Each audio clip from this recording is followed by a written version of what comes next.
Behind me is Canterbury Cathedral, sometimes called England in stone. It's one of Europe's finest examples of the style we call Gothic.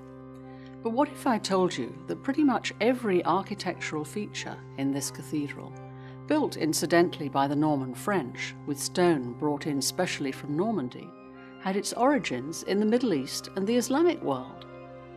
It's the same with Notre Dame in Paris. When it caught fire in 2019, the world was transfixed, and the French suffered a nationwide outpouring of grief.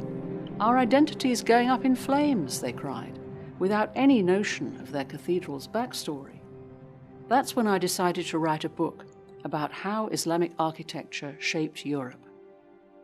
So let's take a quick architectural journey to see how cultures and religions interact and interweave in all kinds of ways that challenge assumptions we may make about our national history and heritage. We can trace ideas and styles as they passed from vibrant Middle Eastern centers like Damascus, Baghdad, and Cairo, to enter Europe via gateways like Muslim Spain, Sicily, and Venice, through the movement of pilgrims, bishops, merchants, and medieval crusaders. It's a rich tale of cultural exchange that will help you see some of Europe's and even America's iconic landmarks with new eyes.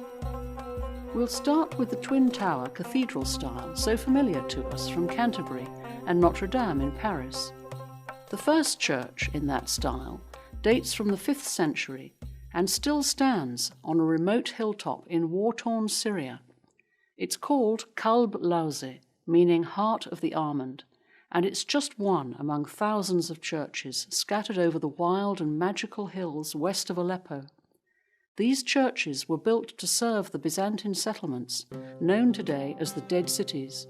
Syria in stone, you could say, and collectively they represent the transition from Roman paganism to the zeal of early Christianity.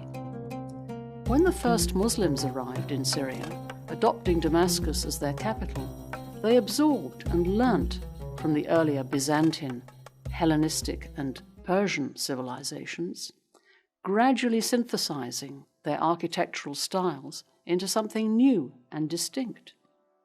Among these early Muslim innovations were trefoil arches, triple arches, first seen inside the Muslim shrine of the Dome of the Rock in Jerusalem, then developed further in Muslim Spain at the Córdoba Mesquita, where they were elaborated into decorative cinquefoil arches, that's with 5 arches instead of 3, and multifoil arches. They covered every surface with great energy and flair. The early Muslims loved arches. "The arch never sleeps," runs the proverb. As for the pointed arch, that first entered Europe thanks to Amalfi merchants in Italy trading with Cairo. Inspired by the pointed arcades of the Ibn Tulun Mosque, they funded the same style in their new cathedral.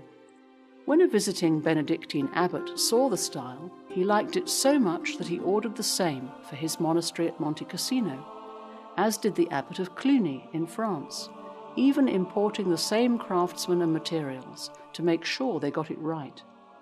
Once Cluny, the most powerful church in all Europe, had them, the fashion was set.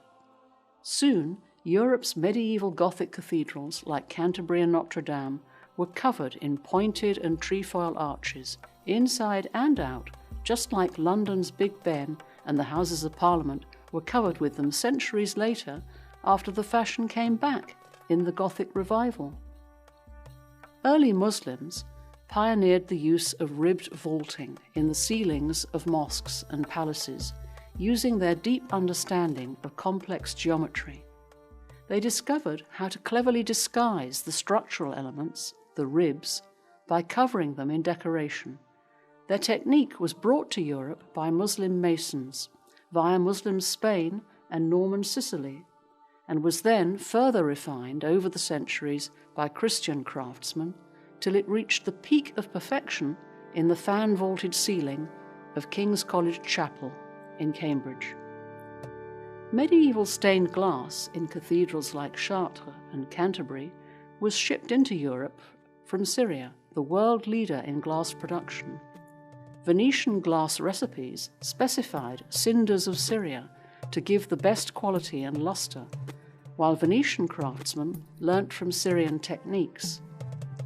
The concept of heraldry originated on the plains of Syria, where crusaders first saw Saracen knights on horseback holding jousting tournaments, and the fleur-de-lis, now universally recognized as the national symbol of France, appeared for the first time as a blazon for the Muslim ruler Nur ad-Din. Christopher Wren, England's best-known architect, wrote that what we call the Gothic style should rightly be called the Saracen style. He even explains how he used Saracen vaulting in the dome of St. Paul's Cathedral and why it was the best.